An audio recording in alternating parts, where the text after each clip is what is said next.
This presentation of the Law of Success in 16 Lessons by Napoleon Hill is brought to you by audioenlightenment.com.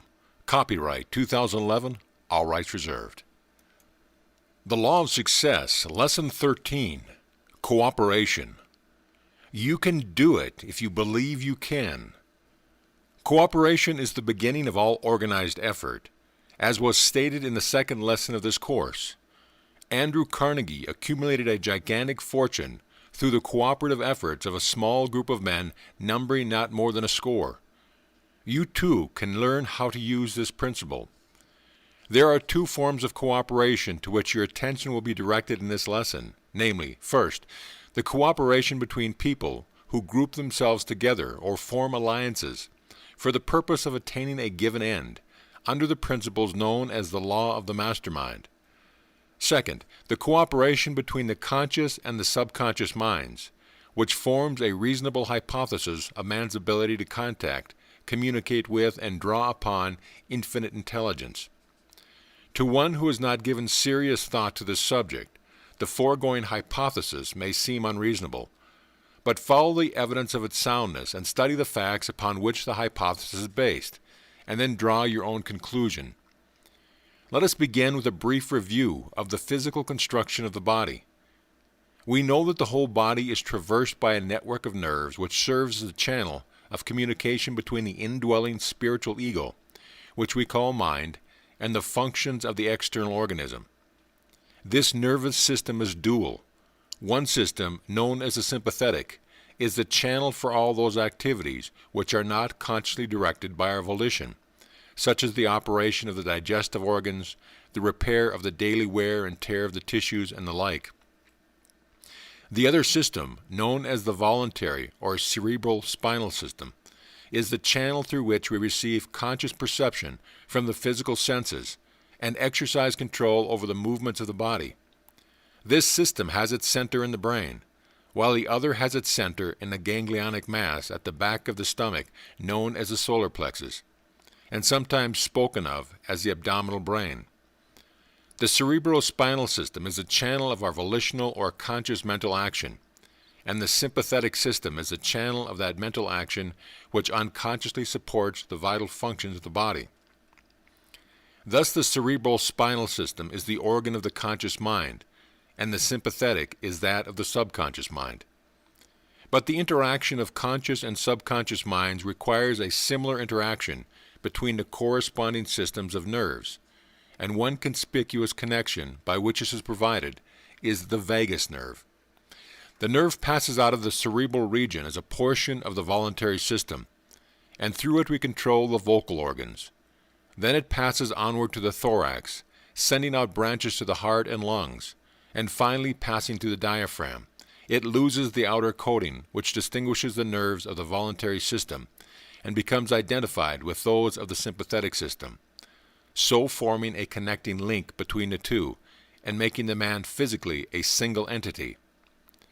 Similarly, different areas of the brain indicate their connection with the objective and subjective activities of the mind respectively, and speaking in a general way, we may assign the frontal portion of the brain to the former, and the posterior portion to the latter, while the intermediate portion partakes of the character of both. The intuitional faculty has its correspondence in the upper area of the brain, situated between the frontal and the posterior portions, and physiologically speaking, it is here the intuitive ideas find entrance. These at first are more or less unformed and generalized in character, but are nevertheless perceived by the conscious mind. Otherwise, we should not be aware of them at all. Then the effort of nature is to bring these ideas into more definite and usable shape, so the conscious mind lays hold of them and induces a corresponding vibratory current in the voluntary system of nerves. And this in turn induces a similar current in the involuntary system, thus handing the idea over to the subjective mind. The vibratory current, which at first descended from the apex of the brain to the frontal brain, and thus through the voluntary system to the solar plexus, is now reversed and ascends from the solar plexus through the sympathetic system to the posterior brain.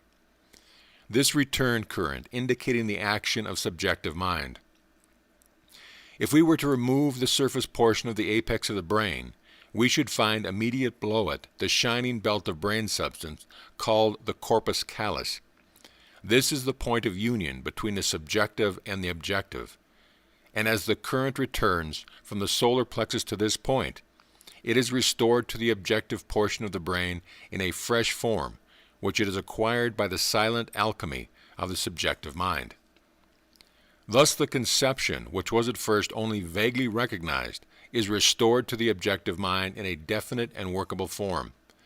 And then the objective mind, acting through the frontal brain, the area of comparison and analysis, proceeds to work upon clearly perceived idea and to bring out the potentialities that are latent in it. The term subjective mind is the same as the term subconscious mind, and the term objective mind is the same as conscious mind. Please understand these different terms. By studying this dual system through which the body transmits energy, we discover the exact points at which the two systems are connected, and the manner in which we may transmit a thought from the conscious to the subconscious mind.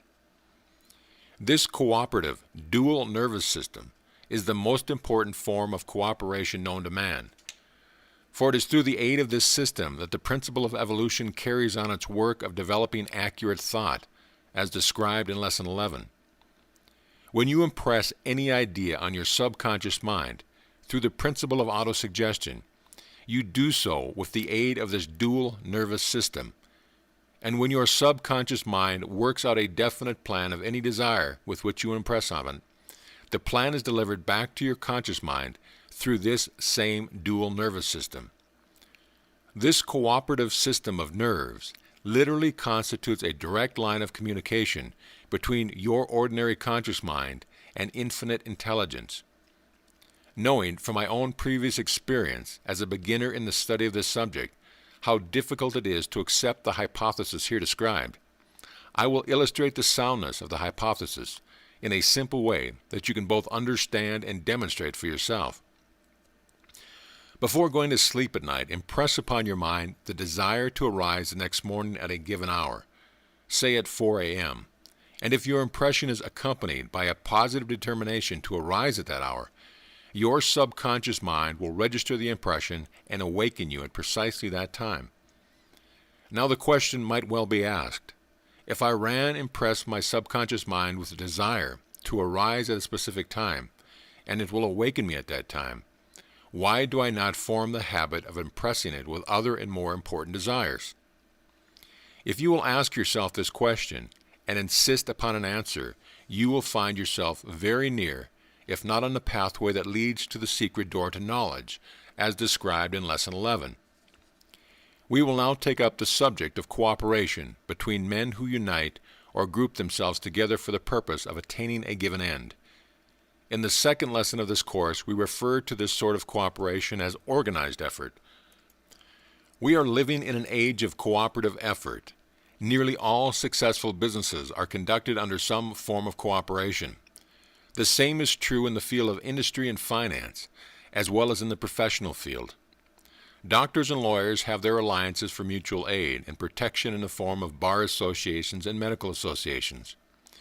The bankers have both local and national associations for their mutual aid and advancement. The retail merchants have their associations for the same purpose. The automobile associations have groups themselves. The printers have their associations. The plumbers have theirs, and coal dealers have theirs also. Cooperation is the object of all of these associations. The laboring men have their unions, and those who supply the working capital and superintend the efforts of laboring men have their alliances under various names. Nations have their cooperative alliances, although they do not appear to have yet discovered the full meaning of cooperation. The attempt of the late President Wilson to perfect the League of Nations, followed by the efforts of the late President Harding to perfect the same idea under the name of the World Court, indicates the trend of the times in the direction of cooperation. It is slowly becoming obvious to man that those who most efficiently apply the principle of cooperative effort survive the longest, and that this principle applies from the lowest form of animal life to the highest form of human endeavor. Mr. Carnegie and Mr. Rockefeller and Mr. Ford have taught the businessman the value of cooperative effort. That is, they have taught all who cared to observe the principle through which they accumulated vast fortunes. Cooperation is the very foundation of all successful leadership. Henry Ford's most tangible asset is the well-organized agency force that he has established. This organization not only provides him with an outlet for all the automobiles he can manufacture, but of greater importance still, it provides him with financial power sufficient to meet any emergency that may arise, a fact which he has already demonstrated on at least one occasion. As a result of his understanding of the value of the cooperative principle, Ford has removed himself from the usual position of dependence upon financial institutions, and at the same time provided himself with more commercial power than he could possibly use. The Federal Reserve Bank system is another example of cooperative effort which practically ensures the United States against a money panic. The chain source systems constitute another form of commercial cooperation that provides advantage through both the purchasing and the distributing end of the business. The modern department store, which is the equivalent of a group of small stores operating under one roof, one management, and one overhead expense, is another illustration of the advantage of cooperative effort in the commercial field. In Lesson 15, you will observe the possibilities of cooperative effort in its highest form, and at the same time you will see the important part that it plays in the development of power. As you have already learned, power is organized effort. The three most important factors that enter into the process of organizing effort are concentration, cooperation, and coordination. How power is developed through cooperation. As we have already seen, power is organized effort of energy. Personal power is developed by developing, organizing, and coordinating the faculties of the mind. This may be accomplished by mastering and applying the 15 major principles upon which this course is founded. The necessary procedure through which these principles may be mastered is thoroughly described in the 16th lesson. The development of personal power is but the first step to be taken in the development of the potential power that is available through the medium of allied effort or cooperation, which may be called group power. It is a well-known fact that all men who have amassed large fortunes have been known as able organizers. By this is meant that they have possessed the ability to enlist the cooperative efforts of other men who supplied talent and ability which they themselves did not possess. The chief object of this course is so to unfold the principles of organized and cooperative or allied effort that the student will comprehend their significance and make them the basis of this philosophy. Take it as an example any business or profession that you choose, and you will observe by analysis that it is limited only by lack of application of organized and cooperative effort. As an illustration, consider the legal profession. If a law firm consists of but one type of mind, it will be greatly handicapped, even though it may be made up of a dozen able men of this particular type. The complicated legal system calls for a greater variety of talent than any one man could possibly provide. It is evident, therefore, that mere organized effort is not sufficient to ensure outstanding success. The organization must consist of individuals, each of whom supplies some specialized talent, which the other members of the organization do not possess. A well-organized law firm would include talent that was specialized in the preparation of cases, men of vision and imagination who understand how to harmonize the law and the evidence of a case under a sound plan. Men who have such ability are not always possessed of the ability to try a case in court. Therefore, men who are proficient in court procedure must be available. Carrying the analysis a step further, it will be seen that there are many different classes of cases which call for men of various types of specialized ability in both the preparation and the trial of these cases. A lawyer who had prepared himself as a specialist in corporation law might be wholly unprepared to handle a case in criminal procedure. In forming a law partnership, the man who understood the principles of organized, cooperative effort would surround himself with talent that was specialized in every branch of law and legal procedure in which he intended to practice.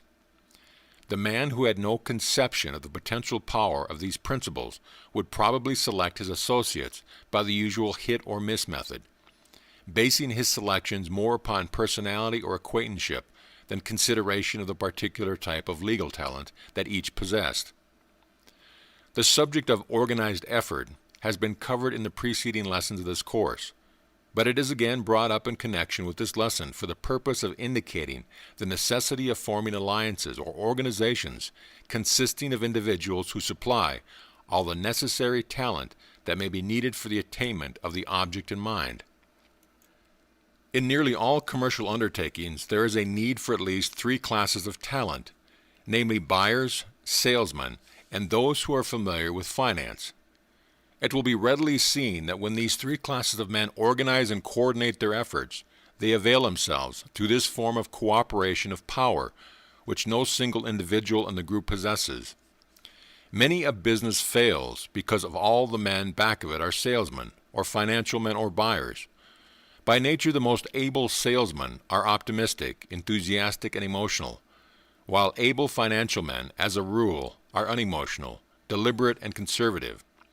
Both classes are essential to the success of a commercial enterprise, but either class will prove too much of a load for any business, without the modifying influence of the other class.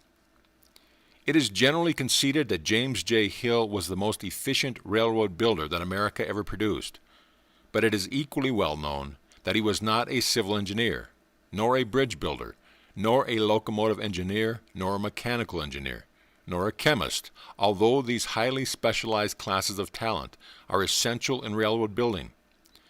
Mr. Hill understood the principles of organized effort and cooperation.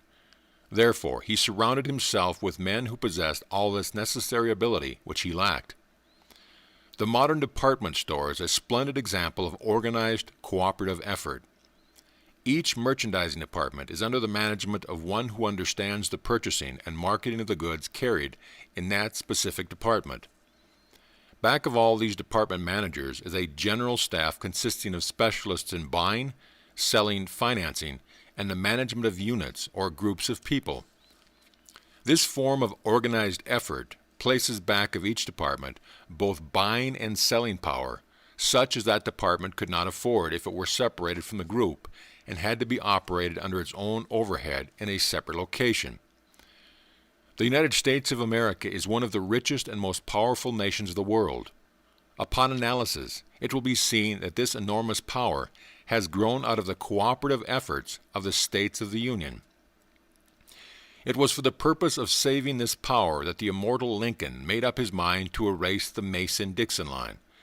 The savings of the Union was of far greater concern to him than was the freedom of the slaves of the South. Had this not been so, the present status of the United States as a power among the nations of the world would be far different from what it is. It was this same principle of cooperative effort that Woodrow Wilson had in mind when he created his plan for a League of Nations. He foresaw the need of such a plan as a medium for preventing war between nations, just as Lincoln foresaw it as a medium for harmonizing the efforts of the people of the United States, thereby preserving the Union. Thus it is seen that the principle of organized cooperative effort, through the aid of which the individual may develop personal power, is the selfsame principle that must be employed in developing group power. Andrew Carnegie easily dominated the steel business during his active connection with the industry, for the reason that he took advantage of the principle of organized, cooperative effort by surrounding himself with highly specialized financial men, chemists, sales managers, buyers of raw materials, transportation experts, and others whose services were essential to that industry. He organized this group of cooperators into what he called a mastermind. Any great university affords an excellent example of the necessity of organized, cooperative effort. The professorate is made up of men and women of highly specialized, though vastly different ability. One department is presided over by experts in literature, another department by experts in mathematics, another in chemistry, another in economic philosophy, and another in medicine. The university as a whole is the equivalent of a group of colleges, each of which is directed by experts in its own line. whose efficiency is greatly increased through allied or cooperative effort that is directed by a single head. Analyze power, no matter where or in what form it may be found, and you will find organization and cooperation as the chief factors back of it. You will find these two principles in evidence in the lowest form of vegetation, no less than in the highest form of animal, which is man. Off of the coast of Norway is the most famous and irresistible maelstrom in the world. This great whirlpool of ceaseless motion has never been known to give up any victim who was caught in its circling embrace of foaming water. No less sure of destruction are those unfortunate souls who are caught in the great maelstrom of life, toward which all who do not understand the principle of organized, cooperative efforts are traveling. We are living in a world in which the law of the survival of the fittest is everywhere in evidence. Those who are fit are those who have power, and power is organized effort.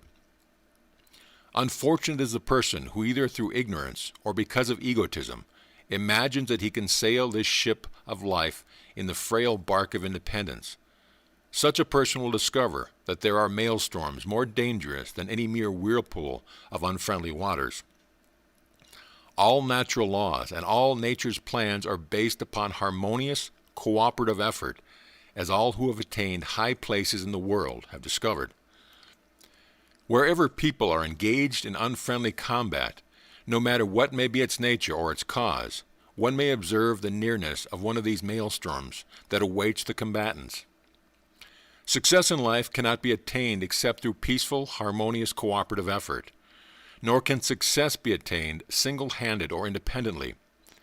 Even though a man live as a hermit in the wilderness, far from all signs of civilization, he is, nevertheless, dependent upon forces outside of himself for an existence.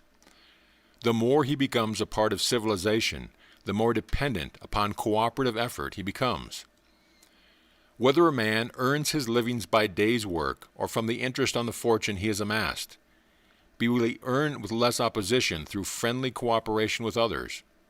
Moreover, the man whose philosophy is based upon cooperation instead of competition will not only acquire the necessities and the luxuries of life with less effort, but he will enjoy an extra reward and happiness such as others will never feel. Fortunes that are acquired through cooperative effort inflicts no scars upon the hearts of their owners, which is more than can be said of fortunes that are acquired through conflict and competitive methods that border on extortion. The accumulation of material wealth, whether the object is that of bare existence or luxury, consumes most of the time that we put into this earthly struggle. If we cannot change this materialistic tendency of human nature, we can at least change the method of pursuing it by adapting cooperation as the basis of the pursuit. Cooperation offers the twofold reward of providing one with both the necessities and the luxuries of life, and the peace of mind which the covetous never know. The avaricious and covetous person may amass a great fortune and material wealth. There is no denying this fact, but he will have sold his soul for a mess of pottage in the bargain. Let us keep in mind the fact that all success is based upon power, and power grows out of knowledge that has been organized and expressed in terms of action. The world pays for but one kind of knowledge, and that is the kind which is expressed in terms of constructive service. In addressing the graduating class of a business college, one of the best-known bankers in America said, "You ought to feel proud of your diplomas, because they are evidence that you have been preparing yourself for action in the great field of business." One of the advantages of a business college training is that it prepares you for action. Not to belittle other methods of education, but to exalt the modern business college method, I am reminded to say that there are some colleges in which the majority of the students are preparing for practically everything else except action. You came to this business college with but one object in view, and that object is to learn to render service and earn a living. The latest style of clothing has been of little interest to you because you have been preparing yourself for work in which clothes of the latest style will play no important part.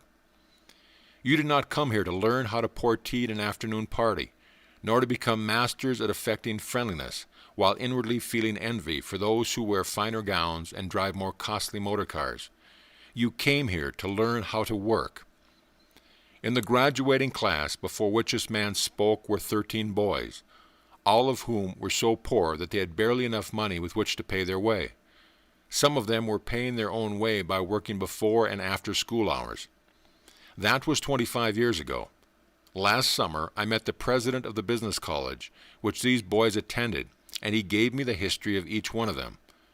From the time that they graduated until the time when I talked to them, one of them is the president of one of the biggest wholesale drug companies and a wealthy man. One is a successful lawyer. 2 own large business colleges of their own. One is a professor in the Department of Economics in one of the largest universities in America. One is the president of one of the large automobile manufacturing companies. 2 are presidents of banks and wealthy men. One is the owner of a large department store. One is the vice president of one of the great railway systems of the country. One is a well-established certified public accountant, and one is dead, and the 13th is compiling this reading course on the law of success. 11 successes out of a class of 13 boys is not a bad record, thanks to the spirit of action developed by that business college training. It is not the schooling you've had that counts. It is the extent to which you express that which you learned from your schooling through well-organized and intelligently directed action. By no means would I belittle higher education, but I would offer hope and encouragement to those who have had no such education, provided they express that which they know, be it ever so little, in intensive action along constructive lines. One of the greatest presidents who ever occupied the White House had but little schooling, but he did such a good job of expressing what knowledge he acquired by that little schooling through properly directed action that his name has been inseparably woven into the history of the United States. Every city, town, and hamlet has its population of those well-known characters called ne'er-do-wells, and if you will analyze these unfortunate people, you will observe that one of their outstanding features is procrastination. Lack of action has caused them to slip backward until they got into a rut, where they will remain unless, through accident, they are forced out into the open road of struggle where unusual action will become necessary. Don't let yourself get into such a condition. Every office and every shop and every bank and every store and every other place of employment has its outstanding victims of procrastination who are doing the goose step down the dusty road of failure because they have not developed the habit of expressing themselves in action. You can pick out these unfortunates all about you if you will begin to analyze those with whom you come in contact every day. If you will talk to them, you will observe that they have built up a false philosophy somewhat of this nature. I am doing all I am paid to do, and I am getting by. Yes, they are getting by, but that is all they are getting. Some years ago, at the time when labor was scarce and wages unusually high, I observed scores of able-bodied men lying about in the parks of Chicago doing nothing. I became curious to know what sort of an alibi they would offer for their conduct, so I went out one afternoon and interviewed 7 of them. With the aid of a generous supply of cigars and cigarettes and a little loose change, I bought myself into the confidence of those whom I interviewed, and thereby gained a rather intimate view of their philosophy. All gave exactly the same reason for being there, without employment. They said, "The world will not give me a chance." The exclamation points are my own. Think of it. The world would not give them a chance. Of course, the world wouldn't give them a chance. It never gives anyone a chance. A man who wants a chance may create it through action, but if he waits for someone to hand it to him on a silver platter, he will meet with disappointment. I fear that this excuse that the world does not give a man a chance is quite prevalent, and I strongly suspect that it is one of the commonest causes of poverty and failure. The 7th man that I interviewed on that well-spent afternoon was an unusually fine-looking specimen physically. He was lying on the ground asleep with a newspaper over his face. When I lifted the paper from his face, he reached up, took it out of my hand, put it back over his face, and went back to sleeping. Then I used a little strategy by removing the paper from his face and placing it behind me, where he could not get it. He then sat up on the ground and I interviewed him. That fellow was a graduate from two of the great universities of the East, with a master's degree from one and a Ph.D. from the other. His story was pathetic. He had held job after job, but always his employer or his fellow employees had it in for him. He hadn't been able to make them see the value of his college training. They wouldn't give him a chance.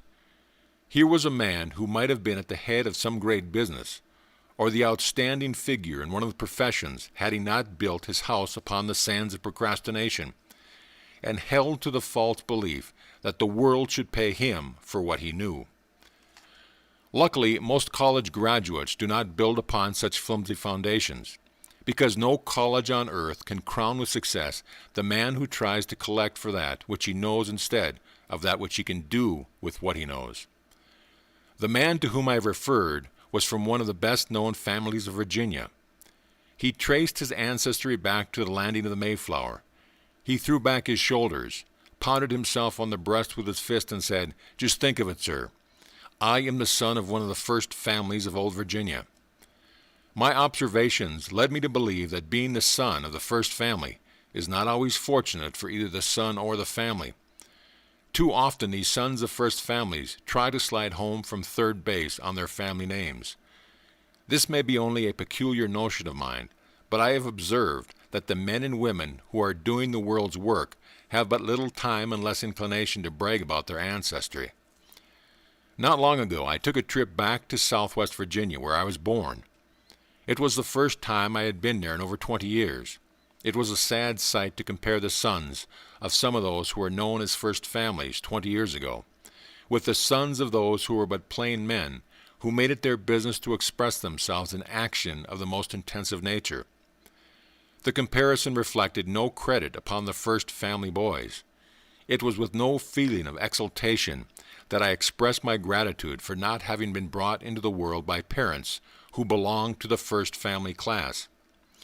That, of course, was not a matter of choice with me, and if it had been, perhaps, I too would have selected parents of the first family type. Not long ago I was invited to deliver an address in Boston, Massachusetts. After my work was finished, a reception committee volunteered to show me the sights of the city, including a trip to Cambridge, where we visited Harvard University. While there, I observed many sons of first families, some of whom were equipped with Packards. 20 years ago, I would have felt proud to be a student at Harvard with a Packard car. But the illuminating effect of my more mature years has led me to the conclusion that had I had the privilege of going to Harvard, I might have done just as well without the aid of a Packard. I noticed some Harvard boys who had no Packards. They were working as waiters in the restaurant where I ate, and as far as I could see, they were missing nothing of value because they owned no Packards. Nor did they seem to be suffering by comparison with those who could boast of the ownership of parents of the first family type. All of which is no reflection upon Harvard University, one of the great universities of the world, nor upon the first families who send boys to Harvard. To the contrary, it is intended as a bit of encouragement to those unfortunates who, like myself, have but little and know but little, but express what little they know in terms of constructive, useful action. The psychology of inaction is one of the chief reasons why some towns and cities are drying with the dry rot. Take the city of X, for example. You will recognize the city by its description if you are familiar with this part of the country. Sunday blue laws have closed up all the restaurants on Sunday. Railroad trains must slow down to 12 miles an hour while passing through the city. Keep off the grass signs are prominently displayed in the parks. Unfavorable city ordinances of one sort or another have driven the best industries to other cities. On every hand one may see evidence of restraint. The people of the streets show signs of restraint in their faces and in their manner and in their walk. The mass psychology of the city is negative. The moment one gets off the train at the depot, this negative atmosphere becomes depressingly obvious and makes one want to take the next train out again. The place reminds one of a graveyard, and the people resemble walking ghosts. They register no signs of action. The bank statements of the banking institutions reflect this negative, inactive state of mind. The stores reflect it in their show windows and in the faces of their salespeople. I went into one of the stores to buy a pair of hose. A young woman with bobbed hair, who would have been a flapper if she hadn't been too lazy, threw out a box of hose on the counter. When I picked up the box, looked at the hose over, and registered a look of disapproval on my face, she languidly yawned, "They're the best you can get in this dump." Dump? She must have been a mind reader, for dump was the word that she was in my mind before she spoke. The store reminded me of a rubbish dump. The city reminded me of the same. I felt the stuff getting into my blood. The negative psychology of the people was actually reaching out and gathering me in. Maine is not the only state that is afflicted with a city such as that one. I could name others, but I might wish to go into politics someday. Therefore, I will leave it to you to do your own analyzing and comparing of cities that are alive with action and those that are slowly dying with the dry rot of inaction. I know of some business concerns that are in this same state of inaction, but I will omit their names. You probably know some too. Many years ago, Frank Vanderlip, who was one of the best known and most capable bankers in America, went to work for the National City Bank of New York City. His salary was above the average from the start, for the reason that he was capable and had a record of successful achievement that made him a valuable man. He was assigned to a private office that was equipped with fine mahogany desk and an easy chair.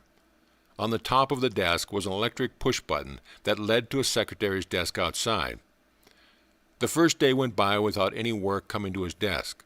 The second and the third and the fourth days went by without any work. No one came in or said anything to him. By the end of the week, he began to feel uneasy. Men of action always feel uneasy when there is no work in sight. The following week, Mr. Vanderlip went into the president's office and said, "Look here, you are paying me a big salary and giving me nothing to do, and it is grating on my nerves." The president looked up with a lively twinkle in his keen eyes. "Now I have been thinking," Mr. Vanderlip continued, while sitting in there with nothing to do, of a plan for increasing the business of this bank. The president assured him that both thinking and plans were valuable, and asked him to continue with his interview. "I have thought of a plan," Mr. Vanderlip went on, "that will give the bank the benefit of my experience in the bond business. I propose to create a bond department for this bank and advertise it as a feature of our business." "What? This bank advertise?" queried the president. "Why, we have never advertised since we began business. We have managed to get along without it." "Well, this is where you are going to begin advertising," said Mr. Vanderlip. "And the first thing you are going to advertise is this new bond department that I have planned." Mr. Vanderlip won. Men of action usually win. That is one of their distinctive features. The National City Bank also won, because that interview was the beginning of one of the most progressive and profitable advertising campaigns ever carried on by any bank, with the result that the National City Bank became one of the most powerful financial institutions of America. There were other results also that are worth naming. Among them the result that Master Vanderlip grew with the bank, as men of action usually grow in whatever they help to build, until finally he became the president of that great banking house. In the lesson on imagination, you learned how to recombine old ideas into new ones.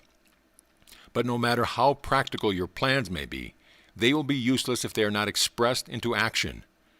To dream dreams and see visions of the persons you would like to be, or the station in life you would like to obtain, are admirable provided you transform your dreams and visions into reality through intensive action.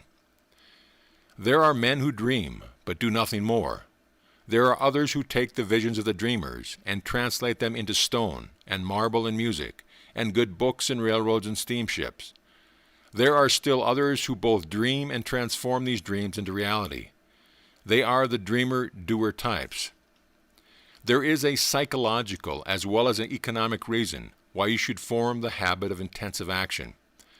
Your body is made up of billions of teeny cells that are highly sensitive and amenable to the influence of your mind. If your mind is of the lethargic, inactive type, the cells of your body become lazy and inactive also. Just as the stagnant water of an inactive pond becomes impure and unhealthful, so will the cells of an active body become diseased. Laziness is nothing but the influence of an inactive mind on the cells of the body. If you doubt this, the next time you feel lazy, take a Turkish bath and have yourself well rubbed down, thereby stimulating the cells of your body by artificial means, and see how quickly your laziness disappears. Or a better way than this, turn your mind towards some game of which you are fond, and notice how quickly the cells of your body will respond to your enthusiasm, and your lazy feeling will disappear. The cells of the body respond to the state of mind in exactly the same manner that the people of a city respond to the mass psychology that dominates that city. If a group of leaders engage in sufficient action to give a city the reputation of being a live wire city, this action influences all who live there. The same principle applies to the relationship between the mind and the body. An active, dynamic mind keeps the cells of which the physical portions of the body consist in a constant state of activity. The artificial conditions under which most inhabitants of our cities live have led to a physical condition known as auto-intoxication, which means self-poisoning through the inactive state of the intestines. Most headaches may be cured in an hour's time by simply cleansing the lower intestines with an enema. 8 glasses of water a day and a reasonable amount of physical action, popularly known as exercise, will take the place of an enema.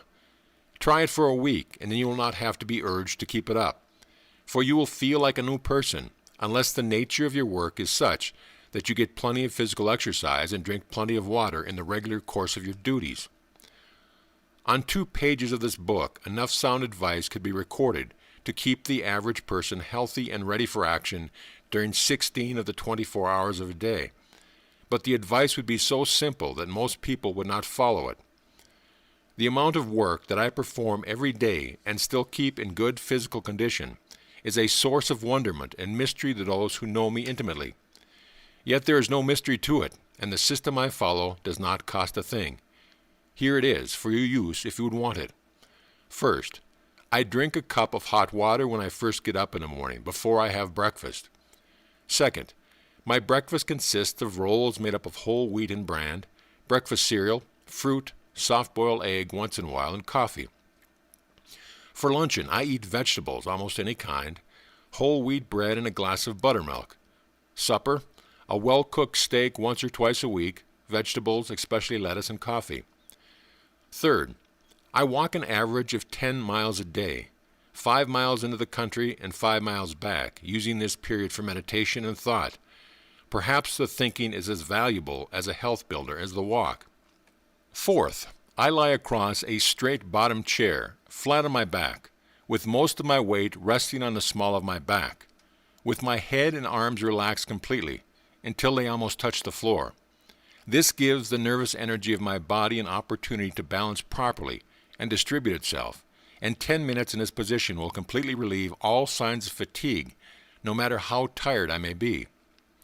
Fifth, I take an enema at least once every 10 days, and more often if I feel in need of it, using water that is a little below blood temperature with a tablespoon of salt in it, chest and knee position.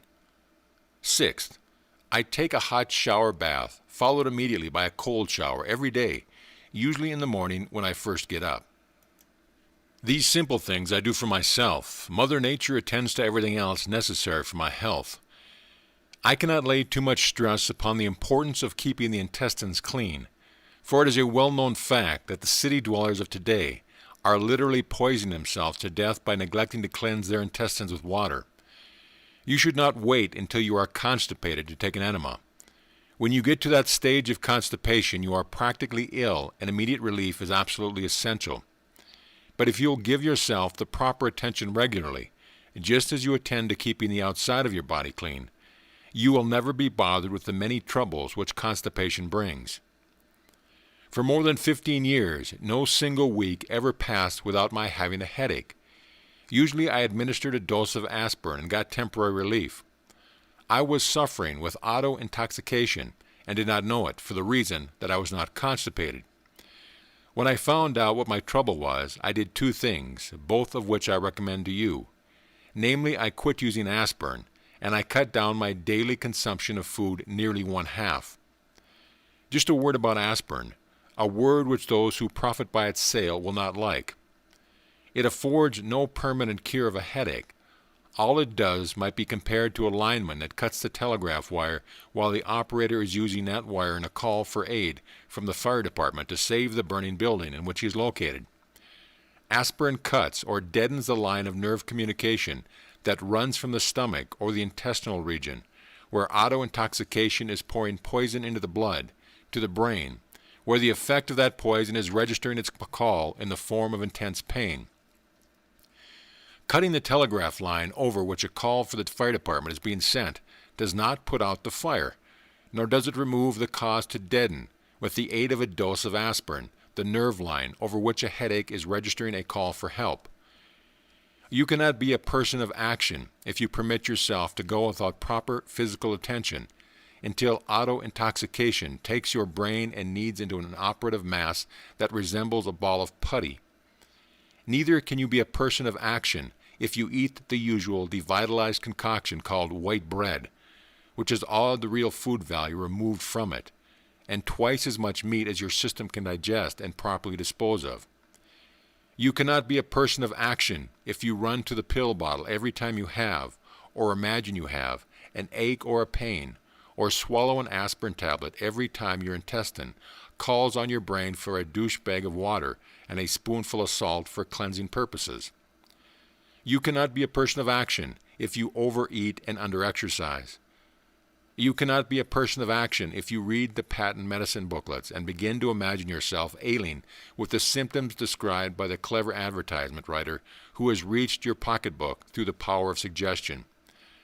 I have not touched a drug for more than 5 years, and I have not been either sick or ailing during that time, in spite of the fact that I perform more work each day than most men of my profession.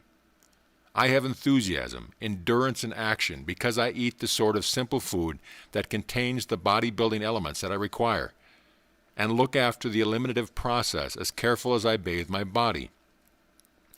If these simple and frank admissions appeal to you as being based upon common sense, take them and put them to the test. And if they serve you as well as they are serving me, both of us will have profited by the courage I had to summon to list them as a part of this lesson. Usually, when anyone except a physician offers suggestions on the care of the body, he is immediately cataloged as a long-haired crank, and I will admit that the analysis is often correct. In this instance, I make no stronger recommendations than this, that you try an enema the next time you have a headache, and if any of the other suggestions appeal to you, give them a trial until you are satisfied that they are either sound or unsound. Before leaving the subject, perhaps I should explain that water, which is barely lukewarm, should be used for the enema, for the reason that this causes the muscles of the intestines to contract, which in turn forces the poisonous matter out of the pores of the mucous lining. This exercises those muscles, and eventually it will so develop them that they will do their work in a natural way without the aid of an enema. A warm water enema is very detrimental for the reason that it relaxes the muscles of intestines, which in turn causes them to cease functioning altogether, producing what is ordinarily referred to as the enema habit. With due apologies to my friends, the physicians and osteopath and chiropractors and other health builders, I will now invite you back to that part of the subject of this lesson over which there can be no conflict of opinion as to the soundness of my counsel. There is another enemy which you must conquer before you can become a person of action, and that is the worry habit. Worry and envy, and jealousy and hatred, and doubt and fear are all states of mind which are fatal to action. Any of these states of mind will interfere with, and in some instances destroy altogether, the digestive process through which the food is assimilated and prepared for distribution through the body. This interference is purely physical, but the damage does not stop there, because these negative states of mind destroy the most essential factor in the achievement of success, namely desire to achieve. In the second lesson of this course, you learned that your definite chief aim in life should be supported by a burning desire for its realization. You can have no burning desire for achievement when you are in a negative state of mind, no matter what the cause of the state of mind may be. To keep myself in a positive frame of mind, I have discovered a very effective gloom chaser. That may not be a very dignified way of expressing my meaning, but since the subject of this lesson is action and not dignity, I will make it serve. The gloom chaser to which I refer is a hearty laugh. When I feel out of sorts or inclined to argue with somebody over something that is not worthy of discussion, I know that I need my gloom chaser, and I proceed to get away where I will not disturb anyone and have a good hearty laugh. If I find nothing really funny about which to laugh, I simply have a forced laugh. The effect is the same in both cases. 5 minutes of this sort of mental and physical exercise, for it is both, will stimulate action that is free from negative tendencies. Do not take my word for this. Try it. Not long ago, I heard a phonograph record entitled, as I recall it, The Laughing Fool, which should be available to all whose dignity forbids them to indulge in a hearty laugh for their health's sake. This record was all that its name implies. It was made by a man and a woman. The man was trying to play a cornet, and the woman was laughing at him. She laughed so effectively that she finally made the man laugh, and the suggestion was so pronounced that all who heard it usually joined in and had a good laugh, whether they felt like it or not. As a man thinketh in his heart, so is he. You cannot think fear and act courageously.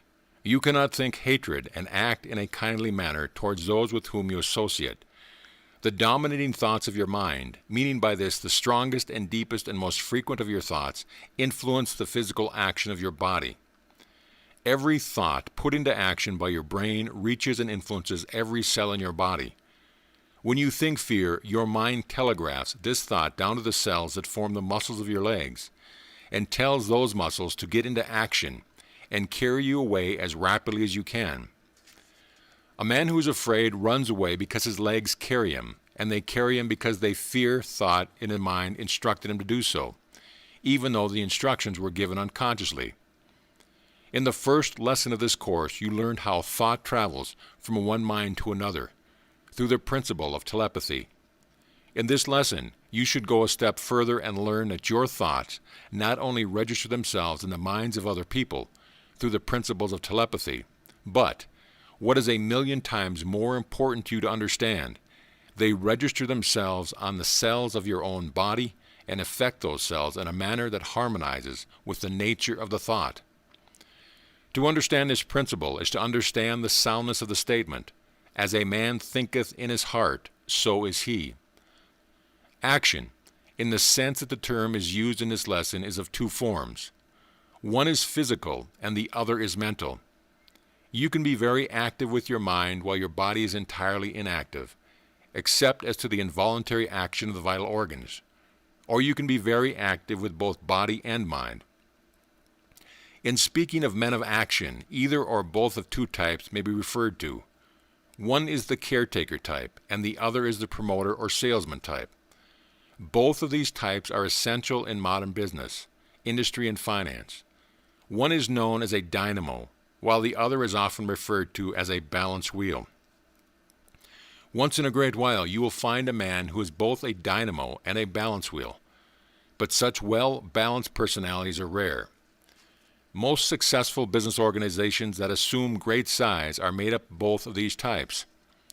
The balance wheel, who does nothing but compile facts and figures and statistics, is just as much a man of action as the man who goes upon the platform and sells an idea to 1,000 people by the sheer power of his active personality. To determine whether a man is a man of action or not is necessary to analyze both his mental and his physical habits. In the first part of this lesson, I said that the world pays you for what you do and not for what you know. That statement might easily be misconstrued. What the world really pays you for is what you do or what you can get others to do. A man who can induce others to cooperate and do effective teamwork, or inspire others so that they become more active, is no less a man of action than the man who renders effective service in a more direct manner. In the field of industry and business, there are men who have the ability so to inspire and direct the efforts of others that all under their direction accomplish more than they could without this directing influence. It is a well-known fact that Carnegie, so ably directed the efforts of those who constituted his personal staff that he made many wealthy men of those who would never have become wealthy without the directing genius of his brain. The same may be said of practically all great leaders in the field of industry and business. The gain is not all on the side of the leaders. Those under their direction often profit most by their leadership. It is a common practice for a certain type of man to berate his employees because of their opposite stations in a financial sense. It is usually true that such men would be infinitely worse off without these employers than they were with them. In the first lesson of this course, the value of allied effort was particularly emphasized, for the reason that some men have the vision to plan, while others have the ability to carry plans into action, although they do not possess the imagination or the vision to create the plans they execute. It was his understanding of this principle of allied effort that enabled Andrew Carnegie to surround himself with a group of men that was made up of those who could plan and those who could execute. Carnegie had in his group of assistants some of the most efficient salesmen in the world, but if his entire staff had been made up of men who could do nothing but sell, he could never have accumulated the fortune that he did. If his entire staff had been made up of salesmen only, he would have had action in abundance, but action in the sense that it is used in this lesson must be intelligently guided. One of the best-known law firms in America is made up of two lawyers, one of whom never appears in court. He prepares the firm's cases for trial, and the other member of the firm goes to court and tries them. Both are men of intense action, but they express it in different ways. There can be as much action in preparation in most undertakings as in execution. In finding your own place in the world, you should analyze yourself and find out whether you are a dynamo or a balance wheel, and select a definite chief aim for yourself that harmonizes with your native ability.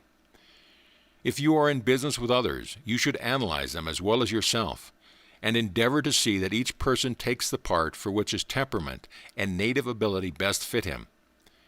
Stating it another way, people may be classified under two headings. One is the promoter, and the other is the caretaker. The promoter type makes an able salesman and organizer. The caretaker type makes an excellent conserver of assets after they have been accumulated. Place the caretaker type in charge of a set of books and he is happy, but place him on the outside selling and he is unhappy and will be a failure at his job. Place a promoter in charge of a set of books and he will be miserable. His nature demands more intense action. Action of the passive type will not satisfy his ambitions, and if he is kept at work which does not give him the action his nature demands, he will be a failure. It very frequently turns out that men who embezzle funds in their charge are of the promoter type, and they would not have yielded to temptation had their efforts been confined to the work for which they are best fitted. Give a man the sort of work that harmonizes with his nature, and the best there is in him will exert itself. One of the outstanding tragedies of the world is the fact that most people never engage in the work for which they are best fitted by nature. Too often the mistake is made in the selection of a life work, of engaging in the work which seems to be the most profitable from a monetary viewpoint, without consideration of native ability. If money alone brought success, this procedure would be all right, but success in its highest and noblest form calls for peace of mind, and enjoyment and happiness which comes only to men who have found the work that he likes best. The main purpose of this course is to help you analyze yourself and determine what your native ability best fits you to do. You should make this analysis by carefully studying the chart that accompanies the introductory lesson before you select your definite chief aim. We come now to the discussion of the principle through which action may be developed. To understand how to become active requires understanding of how not to procrastinate. These suggestions will give you the necessary instructions. First, form the habit of doing each day the most distasteful tasks first. This procedure will be difficult at first, but after you have formed the habit, you will take pride in pitching into the hardest and most undesirable part of your work first. Second, place this sign in front of you where you can see it on your daily work, and put a copy in your bedroom, where it will greet you as you retire and when you arise. Do not tell them what you can do. Show them. Third, repeat the following words aloud, 12 times each night just before you go to sleep. Tomorrow I will do everything that should be done, when it should be done, and as it should be done. I will perform the most difficult tasks first, because this will destroy the habit of procrastination and develop the habit of action in its place.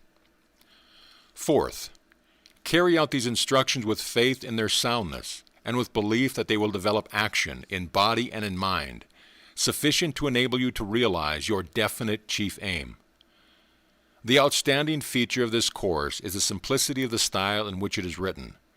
All great fundamental truths are simple in final analysis, and whether one is delivering an address or writing a course of instruction, the purpose should be to convey impressions and statements of fact in the clearest and most concise manner possible. Before closing this lesson, permit me to go back to what was said about the value of a hearty laugh as a healthful stimulant to action, and add the statement that singing produces the same effect, and in some instances is far preferable to laughing. Billy Sunday is one of the most dynamic and active preachers in the world, yet it has been said that his sermons would lose much of their effectiveness if it were not for the psychological effect of his song services. It is a well-known fact that the German army was a winning army at the beginning, and long after the beginning of the World War, and it has been said that much of this was due to the fact that the German army was a singing army. They came the khaki-clad doughboys from America, and they too were singers. Back of their singing was an enduring faith in the cause for which they were singing. Soon the Germans began to quit singing, and as they did, so the tide of war began to turn against them. If church attendance had nothing else to recommend it except the psychological effect of the song service, that would be sufficient, for no one can join in the singing of a beautiful hymn without feeling better for it. For many years I have observed that I could write more effectively after having participated in a song service. Prove my statement to your own satisfaction by going to church next Sunday and participating in the song service with all the enthusiasm at your command. During the war, I helped devise ways and means of speeding production in industrial plants that were engaged in manufacturing war supplies. By actual test, in a plant employing 3,000 men and women, the production was increased 45% in less than 30 days, after we had organized the workers into singing groups and installed orchestras and bands that played at 10-minute intervals, such stirring songs as Over There and Dixie and There'll Be a Hot Time in the Old Town Tonight. The workers caught the rhythm of the music and speeded up their work accordingly. Properly selected music would stimulate any class of workers to greater action, a fact which does not seem to be understood by all who direct the efforts of large numbers of people. In all my travels, I have found but one business firm whose managers made use of music as a stimulant for their workers. This was the Filene Department Store in Boston, Massachusetts. During the summer months, the store provides an orchestra that plays the latest dance music for half an hour before opening time, in the morning.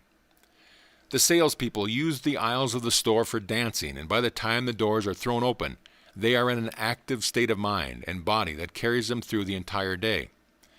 Incidentally, I have never seen more courteous or efficient salespeople than those employed by the Filene store. One of the department managers told me that every person in his department performed more service and with less real effort as a result of the morning music program. A singing army is a winning army, whether on the field of battle, in warfare, or beyond the counters in a department store. There is a book entitled Singing Through Life with God by George Wharton James, which I recommend to all who are interested in the psychology of song. If I were the manager of an industrial plant in which the work was heavy and monotonous, I would install some sort of musical program that would supply every worker with music. On Lower Broadway in New York, an ingenious Greek has discovered how to entertain his customers and at the same time speed up the work of his helpers by the use of a phonograph. Every boy in the place keeps time with the music as he draws the cloth across the shoes, and seems to get considerable fun out of his work in doing so. To speed up the work, the proprietor has but to speed up the phonograph. Any form of group effort, where two or more people form a cooperative alliance for the purpose of accomplishing a definite purpose becomes more powerful than mere individual effort. A football team may win consistently and continuously by well-coordinated teamwork, even though the members of the team may be unfriendly and out of harmony in many ways outside of their actual work on the ball ground. A group of men composing a board of directors may disagree with one another. They may be unfriendly and in no way in sympathy with one another, and still carry on a business which appears to be very successful. A man and his wife may live together, accumulate a fair-sized or even a great fortune, rear and educate a family, without the bond of harmony, which is essential for the development of a mastermind. But all of these alliances might be made more powerful and effective if based upon a foundation of perfect harmony, thus permitting the development of a supplemental power known as the mastermind. Plain cooperative effort produces power. There can be no doubt about this. But cooperative effort that is based upon complete harmony of purpose develops superpower. Let every member of any cooperative group set his heart upon the achievement of the same definite end, in a spirit of perfect harmony, and the way has been paved for the development of a mastermind, providing all members of the group willingly subordinate their own personal interest for the attainment of the objective for which the group is aiming. The United States of America has become one of the most powerful nations on earth, largely because of the highly organized cooperative effort between the states. It will be helpful to remember that these United States were born as the result of one of the most powerful masterminds ever created. The members of this mastermind were the signers of the Declaration of Independence.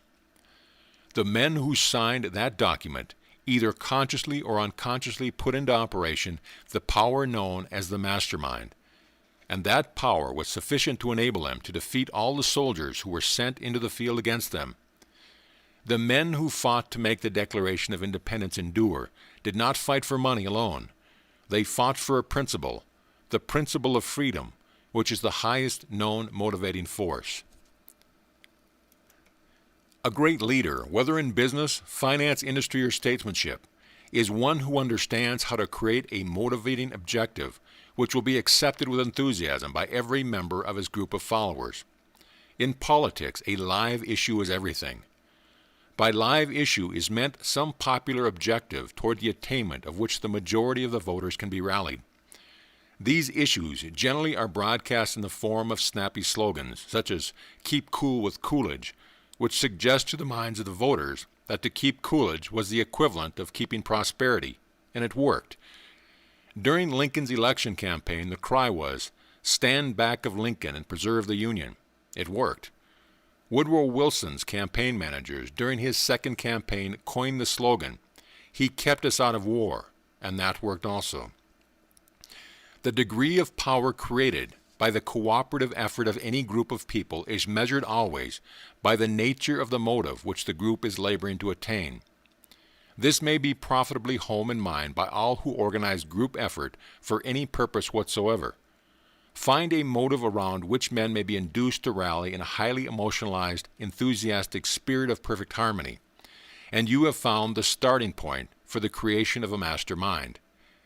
It is a well-known fact that men will work harder for the attainment of an ideal than they will for mere money. In searching for a motive as the basis of developing cooperative group effort, it will be profitable to bear this in mind. At the time of the writing of this lesson, there is much adverse agitation and general criticism directed against the railroads of the country.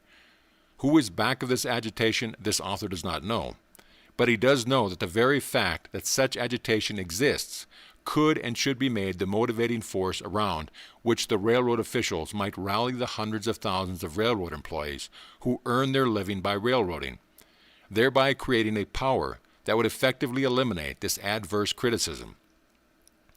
The railroads are the very backbone of the country. Tie up all railroad service, and the people of the larger cities would starve before food could reach them. In this fact may be found a motive around which a large majority of the public could be caused to rally in support of any plan for self-protection which the railroad officials might wish to carry out. The power represented by all of the railroad employees and a majority of the public who patronize the railroads is sufficient to protect the railroads against all manner of adverse legislation and other attempts to deprecate their properties. But the power is only potential until it is organized and placed definitely back of a specific motive. Man is a queer animal. Give him a sufficiently vitalized motive, and the man of but average ability under ordinary circumstances will suddenly develop superpower. What man can and will accomplish to please the woman of his choice, providing the woman knows how to stimulate him to action, has ever been a source of wonderment to students of the human mind. There are three major motivating forces to which man responds in practically all of his efforts. These are the motive of self-preservation, the motive of sexual contact, the motive of financial and social power. Stated more briefly, the main motives which impel men to action are money, sex, and self-preservation. Leaders who are seeking a motivating force out of which to secure action from a following may find it under one or more of these three classifications. As you have observed, this lesson is very closely related to the introductory lesson and lesson 2, which cover the law of the mastermind. It is possible for groups to function cooperatively without thereby creating a mastermind, as for example where people cooperate merely out of necessity, without the spirit of harmony as the basis of their effort. This sort of cooperation may produce considerable power, but nothing to compare with that which is possible when every person in an alliance subordinates his or her own individual interest and coordinates his or her efforts with those of all other members of the alliance in perfect harmony. The extent to which people may be induced to cooperate in harmony depends upon the motivating force which impels them to action.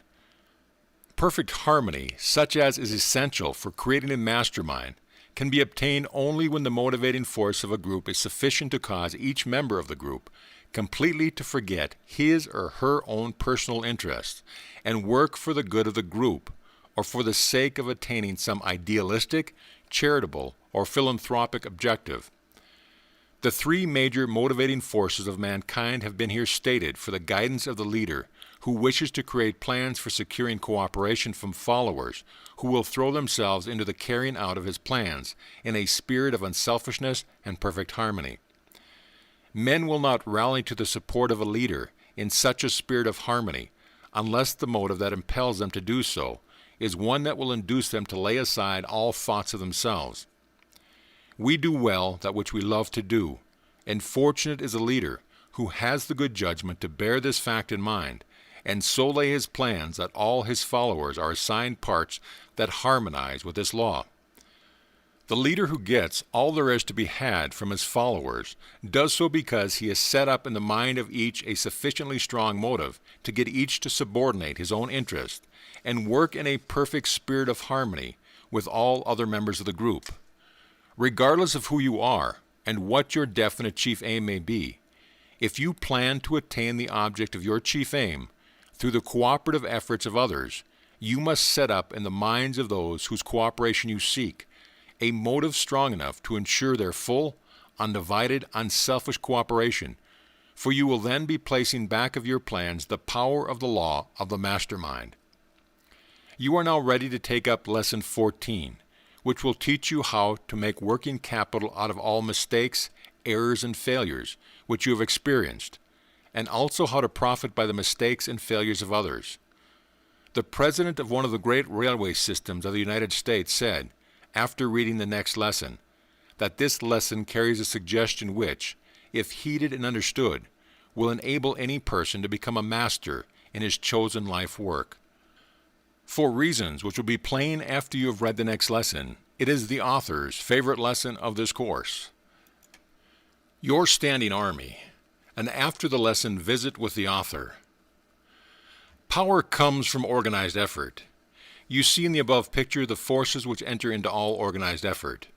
Master these 15 forces and you will have whatever you want in life. Others will be helpless to defeat your plans. Make these 15 forces your own, and you will be an accurate thinker. In the picture at the top of this page, you see the most powerful army on earth. Observe the emphasis on the word powerful. This army is standing at attention, ready to do the bidding of any person who will command it. It is your army if you will take charge of it.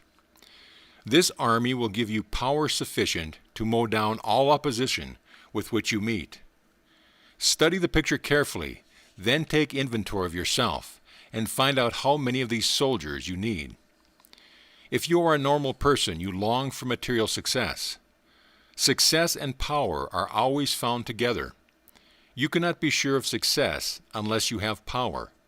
You cannot have power unless you develop it through 15 essential qualities. Each of these 15 qualities may be likened to the commanding officer of a regiment of soldiers. Develop these qualities in your own mind, and you will have power. The most important of the 15 commanding officers in his army is definite purpose. Without the aid of a definite purpose, the remainder of the army would be useless to you. Find out as early in life as possible what your major purpose in life shall be. Until you do this, you are nothing but a drifter, subject to control by every stray wind of circumstance that blows in your direction.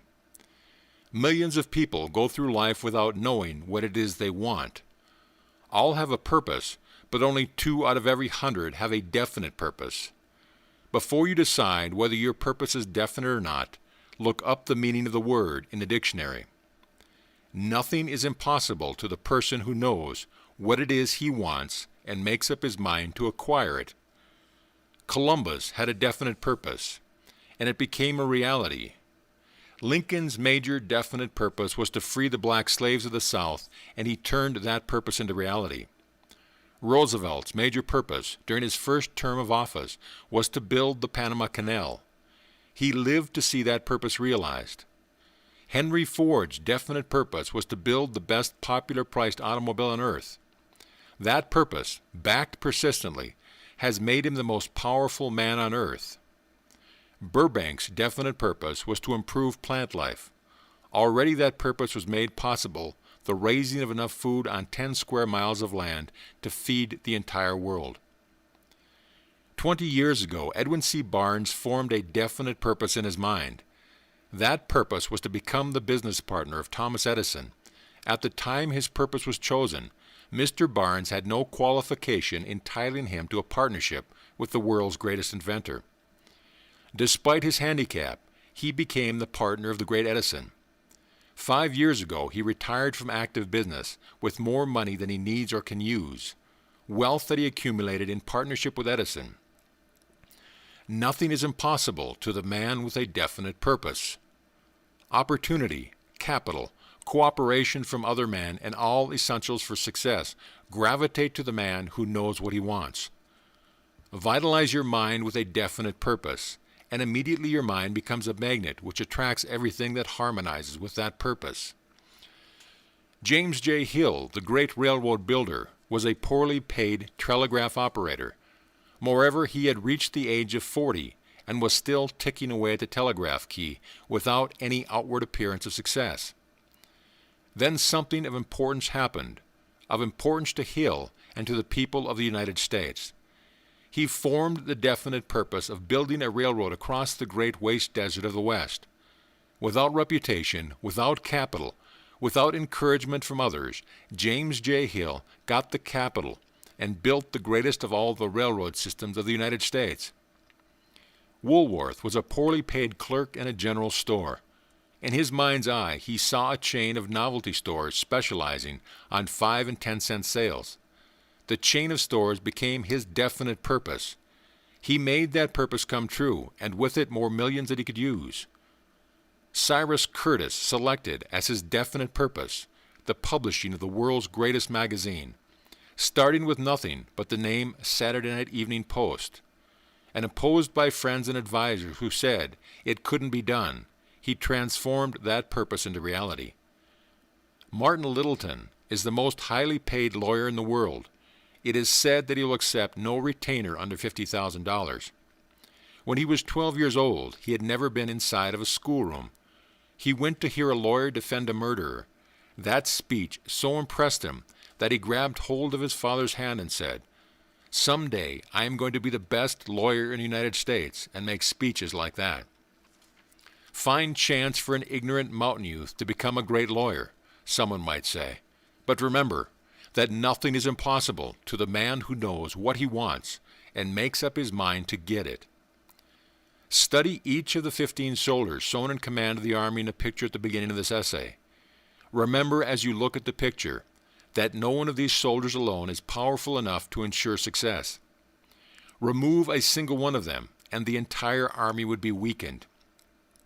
The powerful man is the man who has developed, in his own mind, the entire 15 qualities represented by the 15 commanding officers shown in the picture. Before you can have power, you must have definite purpose. You must have self-confidence with which to back up that purpose. You must have initiative and leadership with which to exercise your self-confidence. You must have imagination in creating your definite purpose and in building the plans with which to transform that purpose into reality and put your plans into action. You must mix enthusiasm with your action, or it will be insipid and without kick. You must exercise self-control. You must form the habit of doing more than paid for. You must cultivate a pleasing personality. You must acquire the habit of saving. You must become an accurate thinker, remembering as you develop this quality that accurate thought is based upon facts and not upon hearsay evidence or mere information. You must form the habit of concentration by giving your undivided attention to but one task at a time. You must acquire the habit of cooperation and practice it in all your plans. You must profit by failure, your own and that of others. You must cultivate the habit of tolerance. Last, but by no means the least important, you must make the golden rule the foundation of all you do that affects other people. Keep this picture where you can see it each day, and one by one, call these 15 soldiers out online and study them. Make sure that the counterpart of each is developed in your own mind. All efficient armies are well disciplined. The army which you are building in your own mind must also be disciplined. It must obey your command at every step. When you call out of the line the 13th soldier failure, remember that nothing will go as far toward developing discipline as will failure and temporary defeat. While you are comparing yourself with this soldier, determine whether or not you have been profiting by your own failures and temporary defeat. Failure comes to all at one time or another. Make sure when it comes to you that you will learn something of value from its visit. Make sure also that it would not visit you if there was not room for it in your makeup. To make progress in this world, you must rely solely upon the forces within your own mind for your start. After this start has been made, you may turn to others for aid, but the first step must be taken without outside aid. After you have made this start, it will surprise you to observe how many willing people you will encounter who will volunteer to assist you. Success is made up of many facts and factors, chiefly of the 15 qualities presented by these 15 soldiers. To enjoy a well-balanced and rounded-out success, one must appropriate as much or as little of each of these 15 qualities as may be missing in one's own inherited ability. When you came into this world, you were endowed with certain inborn traits, the result of millions of years of evolutionary changes through thousands of generations of ancestors. Added to these inborn traits, you acquired many other qualities, according to the nature of your environment and the teaching you received during your early childhood. You are the sum total of that which was born in you and that which you have picked up from your experience, what you have thought and what you have been taught since birth. Through the law of chance, 1 in a million people will receive, through inborn heredity and from knowledge acquired after the birth, all of the 15 qualities named in the picture above. All who are not fortunate enough to have thus acquired the essentials for success must develop them within themselves. The first step in this development process is to realize what qualities are missing in your naturally acquired development. The second step is the strongly planted desire to develop yourself where you are now deficient. Prayer sometimes works, while at other times it does not. It always works when backed with unqualified faith. This is a truth which no one will deny, yet it is a truth which no one can explain. All we know is that prayer works when we believe it will work. Prayer without faith is nothing but an empty collection of words. A definite purpose may be transformed into reality only when one believes it can be done. Perhaps the selfsame law that turns the prayer based upon faith into reality transforms also a definite purpose that is founded upon belief into reality. It can do no harm if you make your definite purpose in life the object of your daily prayer. And as you pray, remember that prayer based upon faith always works. Develop in your own mind all of the 15 qualities, from the definite purpose to the golden rule, and you will find the application of faith is not difficult. Take inventory of yourself. Find out how many of the 15 qualities you now possess. Add to this inventory the missing qualities until you have, in your own mind, the entire 15. You will then be ready to measure your success in whatever terms you desire. The qualities represented by the 15 soldiers shown in this picture are the brick and the mortar and the building material with which you must build your temple of success. Master these 15 qualities, and you may play a perfect symphony of success in any undertaking, just as one who has mastered the fundamentals of music may place any piece at sight. Make these 15 qualities your own, and you will be an educated person, because you will have the power to get whatever you want in life without violating the rights of others. All worlds are man's to conquer and to rule. This is the glory of his life. But this its iron law, first must be school, himself here gins and ends all strife. End of lesson.